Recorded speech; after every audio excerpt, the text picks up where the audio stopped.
I'm joined by Ashley Fowler, the head women's golf coach at Queen's University. Coach Fowler, how are you doing today? I'm doing good. How are you? Good. To tell me you've had about what is it, two tournaments so far. So how's the start of the season going for you and your team? It's good. We're really excited. I think having some new girls on the team, you can tell that the energy has changed, and so it's really exciting showing up with fresh people and just great mindsets. So we're really excited to finish out the rest of the season and see how good we can play. So I'm interested in knowing more about Queen's University. So Queen's University is in Charlotte, North Carolina. So can you tell me a little bit more about Queen's University? I know they just transitioned to Division One athletics. So Yeah, exactly. So we just transitioned. This is our second year in Division One. We're part of the ASUN, but we're a small private university, pretty much in the heart of Charlotte. So we have roughly 2,000 students on campus. We're located kind of in South Charlotte and are probably 5 minutes from uptown. So location wise, it's beautiful. We have a really strong business school here and nursing. So those are probably our two biggest ones. But yeah, just making the transition and hoping to get our name out a little bit and really excited about it. yeah. So what has it been like for you? Not only are you a new head coach, but you're also a head coach at a university that has transitioned to Division One athletics. So I'm sure there's a lot of unknowns for both you and the whole athletic department as they transition to Yeah. Division One athletics. So what has it been like for you? No, you make a really good point. I think as a university, there's a lot of a learning curve. We're kind of learning as we go. A lot of different things are changing, whether that's procedures or just the things how we do them and approach things. So that's definitely been a challenge, but I think we're handling it really well. And then for me, I didn't really have a different experience. So to me, it's kind of like what I've only known. So I'm really excited. I feel like being young, you always bring a lot of energy. And so I'm always up to tackle new things and whatever curveball I get thrown, I'm here to kind of tackle it. So it's definitely interesting, but I love being a part of it and kind of seeing it grow and hopefully get our name out there and become really successful. Yeah, nothing more of a curveball than being a new head coach, especially at a school that's transitioning to, from Division Two to Division One. So yeah. When you were hired by Queen's University, I really liked your quote. You said, "It has been a dream of mine to be a head coach one day." So what does it mean to you to be at Queen's University as the head women's golf coach of a Division One, Uh, college golf program? Yeah, I think first of all, like the first thing that comes to my mind is just gratitude. I think being young and not really having a lot of experience, I'm just really thankful that I was given the opportunity. Coming back to Charlotte, this is kind of the area where I played, so a lot of familiarity here. So I really just like being back in a somewhat familiar place. I loved, the potential of the university. I think we have really great things going for us, and so I was really excited to be part of that. And so I'm really excited. I think head coaching to any coach is the ideal. And now I'm just excited to kind of be on the journey and then see where it takes me. Yes, you said it. It was a dream of yours to always be a head coach one day. So, how did you know you wanted to be a women's golf head coach? And yeah, did you always know you wanted to be a head coach, or was that being a head coach never part of your plan, really? So I feel like it was always kind of like a backup plan for me. My dad was a hockey coach, a professional hockey coach. So coaching, I feel like, has always been part of my life growing up. And I really enjoyed kind of what he always had to do and handle the team and things like that. And so when I went to college, I think that's where the passion for it grew the most. After I graduated, it was right after COVID where I think everybody was kind of going through this phase of like, who am I and what am I gonna do with my life? And I just felt the calling and just kind of went for it, pursued it, and kind of here we are. But I love it. I'm very grateful for what I get to do every day, and again, just grateful that Queens has kind of allowed me to take that first step. Yeah. So besides, the obvious that the head coaching position was available, what exactly drew you to, Queen's University and being, the head women's golf coach? Yeah, so I think there's a couple things. So kind of something I mentioned earlier, just going back to Charlotte. I love Charlotte. I think it's a great city, especially for young people. There's so many things going on constantly. Buildings are being put up left and right, so it's an exciting time to be here. Um, my previous school, they also had just transitioned to D1, so I kind of knew a little bit of what the struggles may be like transitioning. And then when I played, I was part of a new program as well. And so I felt like Queens kind of was the a mesh of those two things. I kind of took this position and looked at it as, okay, they're transitioning to D1, but they're also, it's kind of like a restart of the program. Like it's a clean cut, like, hey, new division, new head coach, like I get to kind of set the tone for how and where I want the program to go. And so I feel like I've always had really good vision and kind of wanting to see things like through. And so I felt like this was a great opportunity with a lot of, again, potential here. And so I'm really just excited to kind of take it from the bottom and see how high we can get. So that was kind of the main thing. And yeah. So you mentioned really liking being in Charlotte. So are you someone who prefers, the big city atmosphere over, living in a small city? I think so. I think if you have a little bit of both, I like it. I don't think I could like live in New York City. I think that'd be a little too much, but I think I need a little bit, of some noise somewhere. I don't think I could live in a farm, maybe when I'm older, but I think Charlotte kind of it's a big city, but it doesn't really give you the vibe of like a massive, overwhelming city. So that's kind of what I like about it. Yeah. Yeah. Yeah, I live 2 hours away from New York City. Yeah, it Yeah. can be a little big, but it's good to go there once in a while. Yeah, you just have the option to do that. I Mhm. think that's ideal. So you were born and raised in Germany. So tell me what it was like for you, growing up in Germany. Yeah, very different. I know people always ask me what kind of the main difference between Germany and America is, and I feel like it's always hard to pinpoint it because I always say, it's kind of the same, but at the same time, it's completely different. So culturally, things are different. The food's different, people are different, the schools are. So I enjoyed growing up in Germany. I think it gave me really good just perspectives and just kind of seeing the world a little bit. I think what I appreciate about Europe a lot is that you can go to different countries and so like really fast. So I got to see so many different cultures and countries. And so I felt like I got that experience really early on and I really enjoyed traveling. So that was awesome. And then it's just been, nice kind of my dad is from America. So I still grew up with like English in the household, but then also with my mom got that German experience. So I love the culture. I enjoy going back when I can.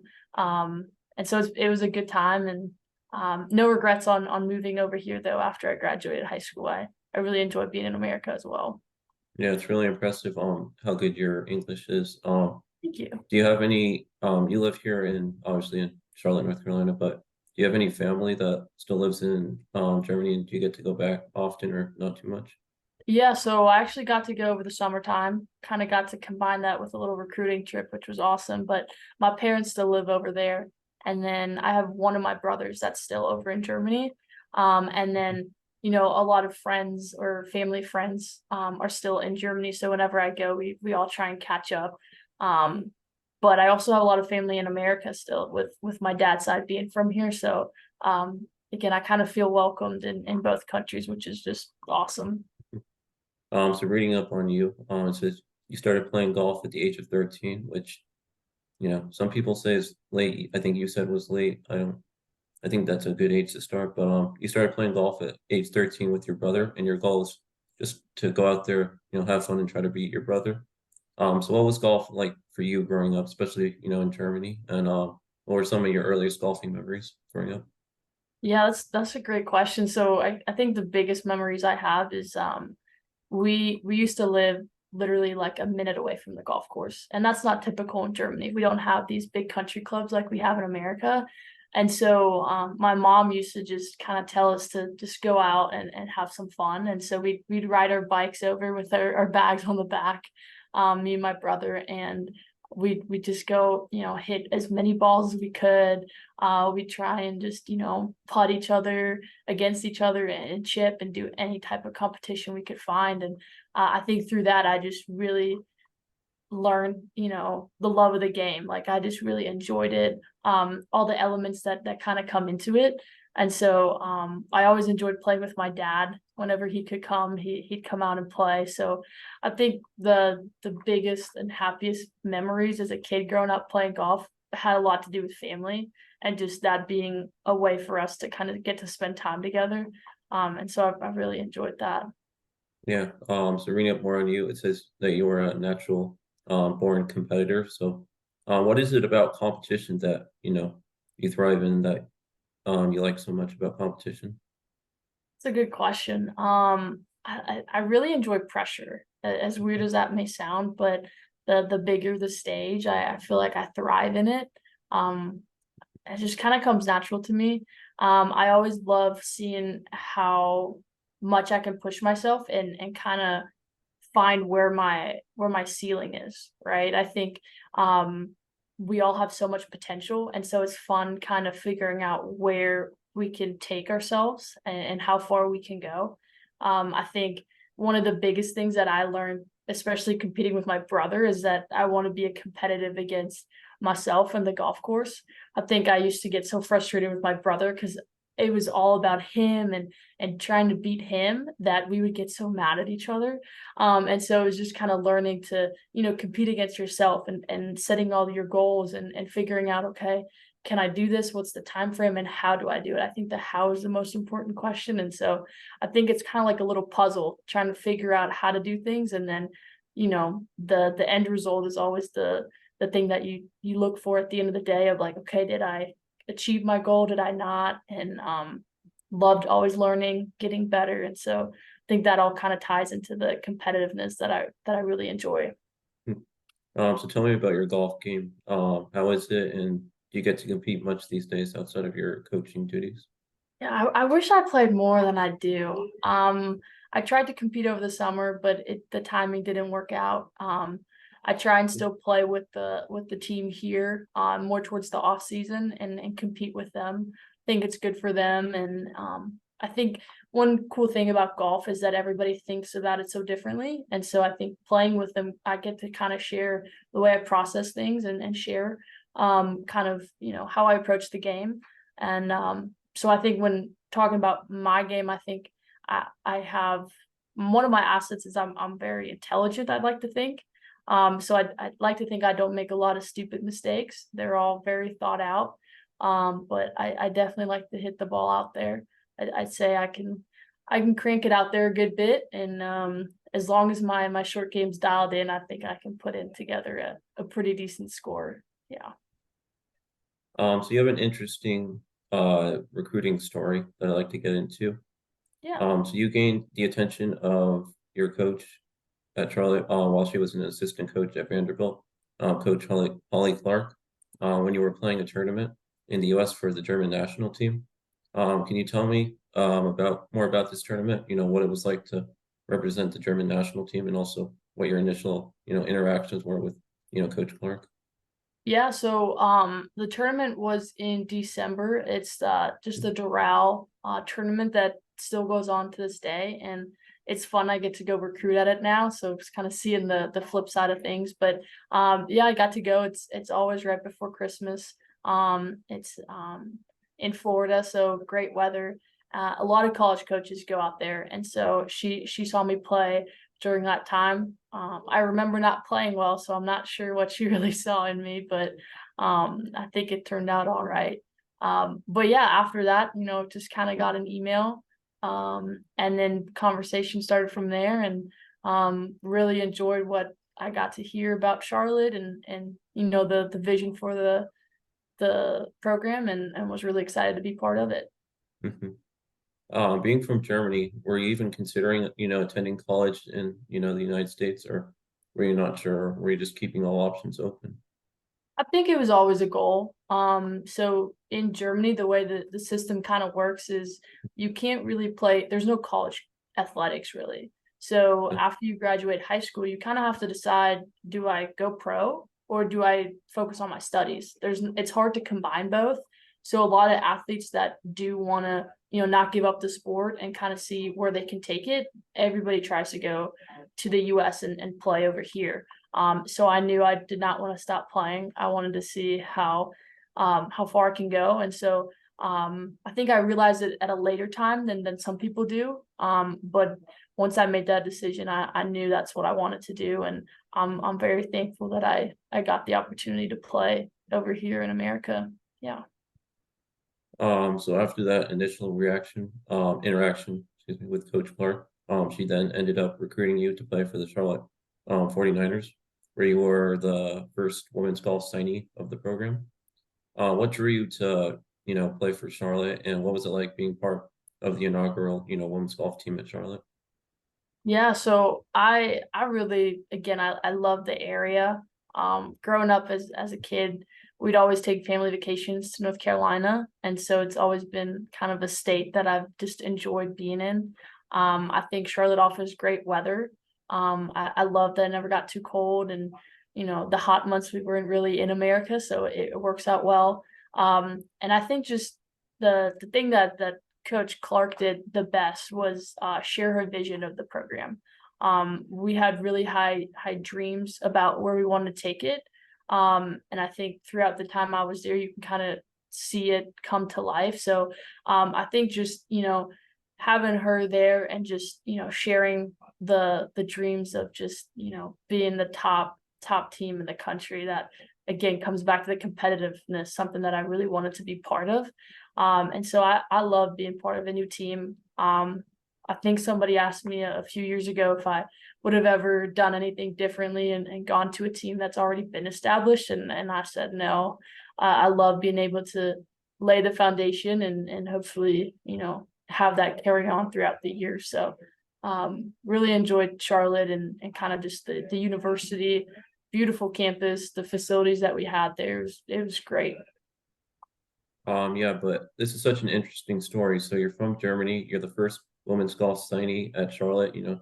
Charlotte's a good school, but it's not your, top level, Stanford, UCLA, Alabama. So, tell me all the difficulties that, you face going from Germany to, going to college in America, the difficulties, that the program faced, just launching their women's golf program, and also, the difficulties that Coach Clark just, faced, being the first coach of, a new program. Yeah. I think one of the biggest things that we all learned from was that we were all a bunch of freshmen. We didn't really have leadership within the team. Typically you have your upperclassmen that kind of, show you the way and this is how we do it here. And all of a sudden that was just placed on I think we were 7 people at the time, 7 freshmen. We actually had a transfer sophomore, but a bunch of young kids. And so that first year, I think we all learned a lot about what it takes to actually take this program to the next level. And I think once we came back that sophomore year, we kind of took our roles more seriously, and kind of dove in and figured out what we needed to do to really accomplish our goals. And I think you could kind of really see how fast we progressed by the time our junior year happened, and then obviously COVID ended it. But it was challenging at the beginning, but I think we really figured out how to do it as a team, which was really cool to see. Really great bond within the teammates. It was just a great time. But yeah, definitely also being from Germany, it was interesting because we had so many international students that came in. I think it was 4 or 5 international students that first year. So we brought a lot of different cultures into the mix. And so we all got to learn from each other. I think communication was one of the biggest things. I think in different countries, we all communicate, whether that's more directly or indirectly. And so just kind of navigating how we could efficiently talk to each other was really big for us too. But yeah, I'd say communication was a little bit of a adjustment. And then also just culturally, people just interact differently here. You know, there's that's why they say Southern hospitality it's real. Where back home, I'm not saying people aren't nice, but it definitely wasn't the same. So a lot of learning, but I think we adjusted well, and yeah, it was a good time. Yeah, it's so fascinating to me. So I really wanted to dive into this. So fascinating to me. Not only did you have to navigate going to college in a new country, we also Mhm. had to deal with a program that was undergoing, so many unknowns, just launching their women's program. Yeah, So I'm I sure think what there's a really lot of helped with that. learning. Yeah, sorry, go ahead. Oh, I just said I thought I bet there was a lot of learning, not only for you, but the coach, the athletic department, and 100%. Yeah. so you were defined as a leader while you were at Charlotte. So talk to me about how you were a leader, on the course and off the course while you were at Charlotte. Yeah, I think I feel like I took that role pretty early. Um there's different ways to lead, whether that's on a team or just in general, and I'd say I'm a leader by example. So I think I took my role to, when we showed up to the golf course, I was all about the golf. I was doing my drills. I was very motivated. I showed up with a lot of energy, and didn't chit chat during that time, right? That was a designated golf time. Once, practice was over, we get to talk, we get to hang out. That's all good. Same with the classroom. Once I got into the classroom, it was, making sure that I'm paying attention, taking good notes, keeping up.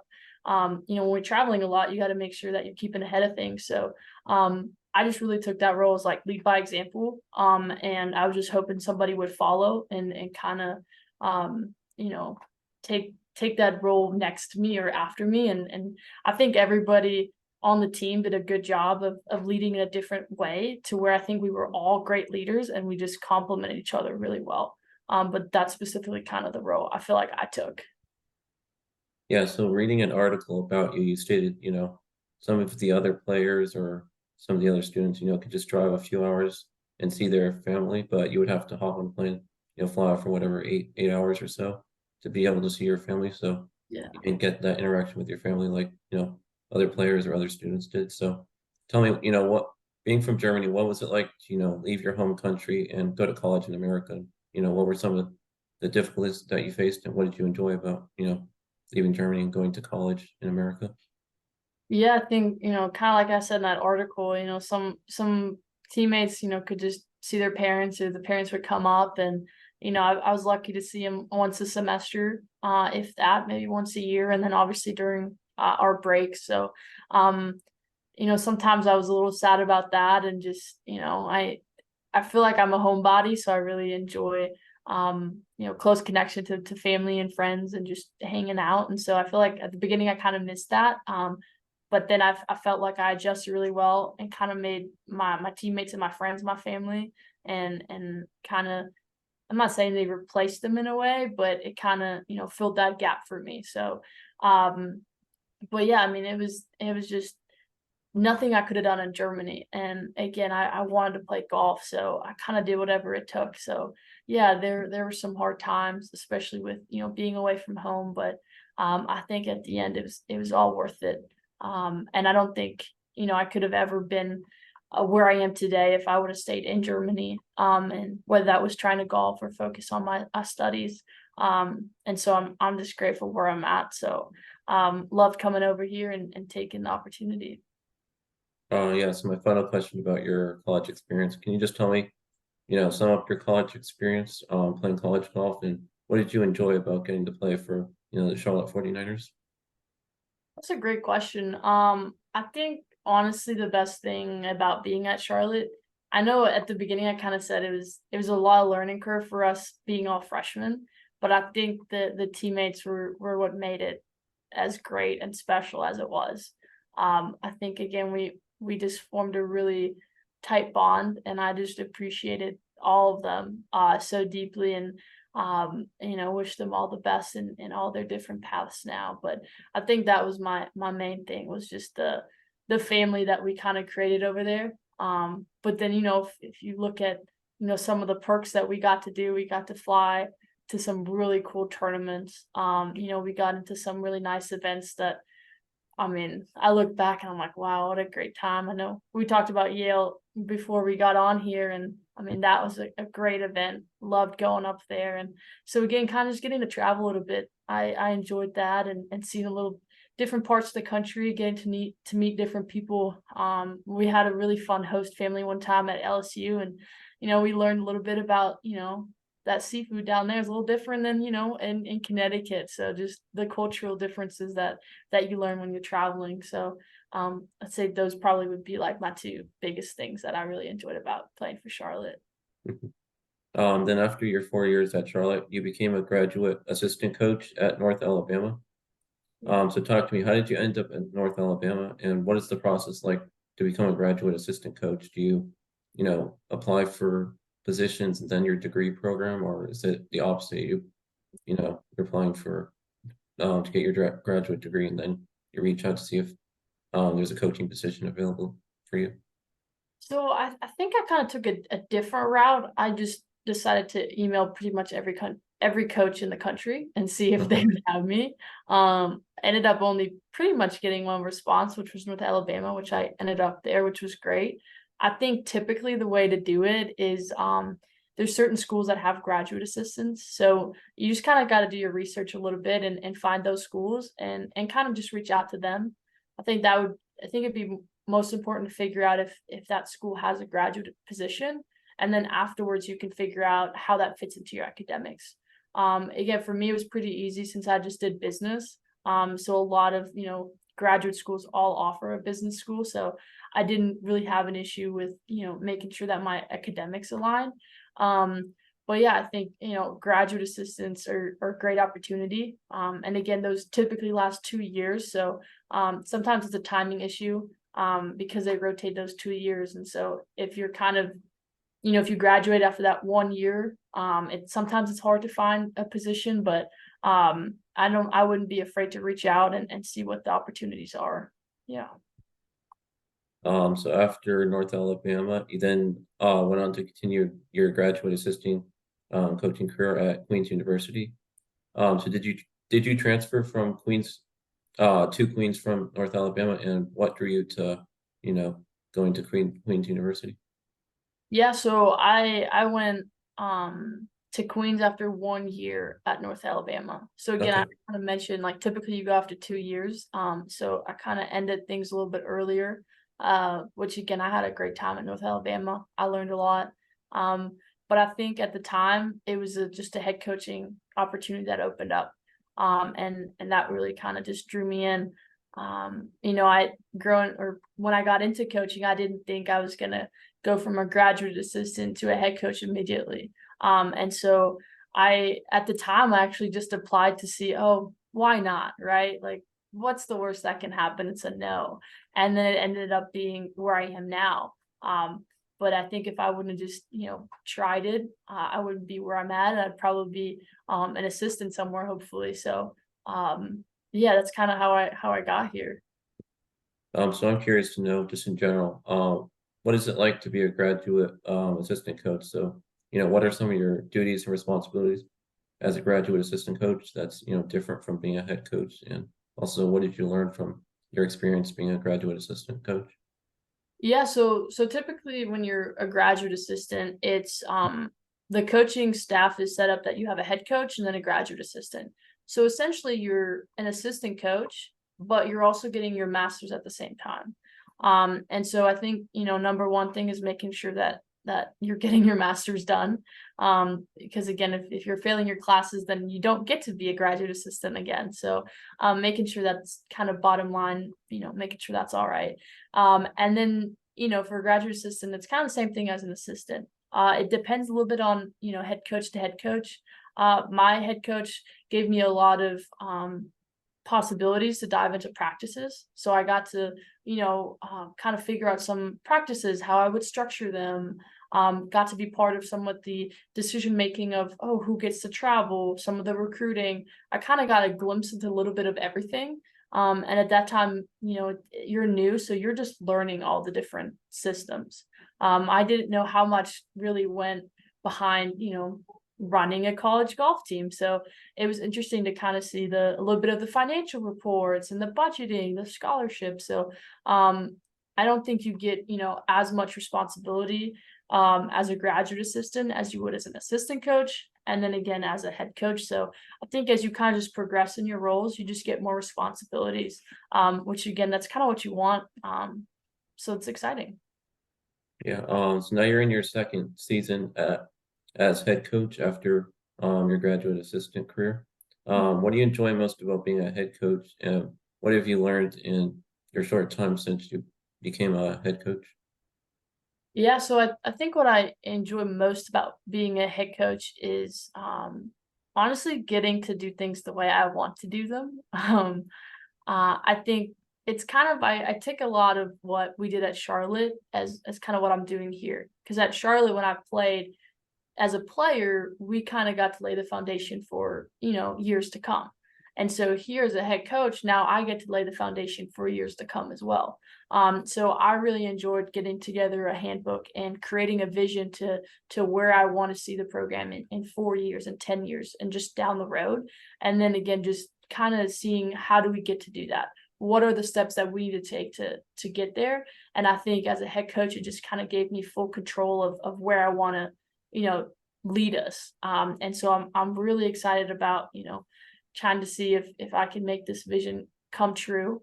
And so yeah, it's just really exciting. While at Charlotte, you had an incredible 3.95 GPA. I say that's incredible. I mean, we won't talk about the one or two Bs you got. Thank But you. I think that's incredible. Not only just in general, but especially for someone going to college in a new country. Thank you. So while attending Charlotte, how important were your academics to you? And as head coach now, do you stress the importance of academics to your current players? Yeah, so again, I say academics are the most important thing here. I think in general, it's important to maintain your grades. You never know what's going to happen in life, right? I think a lot of people come in with the dreams and the hopes to turn professional and make that their career. And as much as I want that for each of them, and I support them in all that, the reality of it is that you may get to do that for a few years, and then things kind of just slow down a little bit. So eventually unless you're broseing right now, you have to have a backup plan. And so I think if we can just make sure that our academics are good, have a good network of people in case our golf route doesn't go the way that we planned, it's great to have. And so that's something I did when I was in school. And again, even though I kind of stayed in the coaching and golf world and didn't necessarily use my degree, I'm still so happy I got it and get to put that on a resume if I ever decided to do something else. I think it speaks high volume for student athletes to have a high GPA. And again, a lot of people look for student athletes because they know, it's a lot of time that they put into their sport, but then, wow, how cool is it that they also put so much time into their work? It's just a lot of dedication that it shows. And so to me, it's very important as a coach and also was as a student. Something interesting about you. Always like to say something interesting about all Yeah. the coaches I interview. Is you hold a certificate in German translation and business. What the heck is your certificate in German translation? Can you tell me a little bit about that? Yeah, so basically I double majored. And so I got a major in international business and German. And part of the German program, they offered these certificates. So basically I had to take classes in translating books from English to German and then also from German to English. And so now I guess technically if you ever wrote a book on golf, you could hit me up and I'll translate it in German and we can sell it overseas. So with that certificate, I guess I'm technically allowed to help books be translated to a different country. And it doesn't have to be books, it can be articles, anything like that. And I think at the time what interested me was that it could help me become a diplomat. And I thought always that was really interesting. So that's kind of why I dove into it. But yeah, just something fun that I actually forgot that I had. So thanks for reminding me. So maybe your second career after being a head coach, you'll be a Yeah, diplomat. Okay. that's true. So if I say what is most meaningful and rewarding to you about being a head coach, what would be your response to that question? That's a great question. The most rewarding. Honestly, I think it's seeing the people come in their freshman year and seeing them graduate as a completely different person their senior year. I think it's special to be part of their journey throughout the 4 years that they're here. I think in college, people get in here at an age, that 18 to 22 range where you're really trying to figure out who you are. And I just feel, grateful to be part of a little glimpse of their story. And I hope that I can somehow make them a better person or maybe see things from a different perspective. And so just kind of seeing the growth that these individuals take, I think is probably the best part about the job. I know it's not really golf related. Obviously, I love seeing them, compete and hopefully, do really well and succeed. But I think to me, the person behind it is just a little bit more important, and just seeing them really um, become who they want to be, and kind of see them how they set out into the real world, and what they do next. So in 2017, you were interviewed by the Charlotte Athletics Department and you were asked these 5 questions. So I'm going Hmm. to ask you the same questions to conclude our interview today. All We'll see if right. your answers have changed or not. So if these questions are awkward, you can blame whoever in the Charlotte Athletic Department came up with them. Um, but the goal is to see if your answers have changed or not. Okay. If you could go on a vacation anywhere, where would you go? I would probably right now I'd go to the Caribbean, somewhere on a beach, warm, and an ocean. I don't think Uh, my answer has changed. Not Still particularly, the but you same didn't you girl. didn't give anywhere specific in 2017. Okay, You just said somewhere warm by a beach. So perfect. pretty Caribbean. similar. If you could date any celebrity, who would it be? Um, I would say I would say Ryan Reynolds. Um, I think he's cute and he's got a great personality. I think he's very funny. So, yes, I would go with Ryan Reynolds. Okay, you said another Ryan. You said Ryan Gosling in Oh, 2017. I guess it's something about the Ryans. Yeah. Yeah. Anyone in your family named Ryan or no? No, No. but maybe I need to Okay. find a Ryan. Yeah. Yeah. If you weren't playing golf, what sport would you play? I'm gonna assume this would be the same. Honestly, I got into pickleball, and I'm gonna have to say pickleball. Yes. Okay, we just won't tell your father or anyone in your family that because Was it hockey? You said hockey in 2017. Yeah. Pickleball is the way to go. I haven't played it yet, but should get You need to into it. try it out. Try it Okay. out. Next question. What is your favorite club in your bag? Um, Favorite club in the back. I would say I don't think I had this club at the time. It is my driving 3 iron. Um, it's a really fun club because you I think it's really easy to shot shape it. And so it's always fun to create different shots with it. So I'd say my 3 iron, yeah. In 2017, you said 60 degree because it's a fun club. You could do like flop shots with it when a lot of other people would say putter. Oh yeah. So now it's 3 iron. Okay. So it's changed a lot. Just a little bit, yeah. My final question for you today is if you could eat only one food forever, what food would that be? I have to stick to this one. It's pizza. Again, you can just make so many different things out of a pizza. It can be an appetizer, a main course, a dinner. I love potatoes, so my second choice would be potatoes, but at the same time, I could just put potatoes on a pizza and it'd be great too. So pizza it is.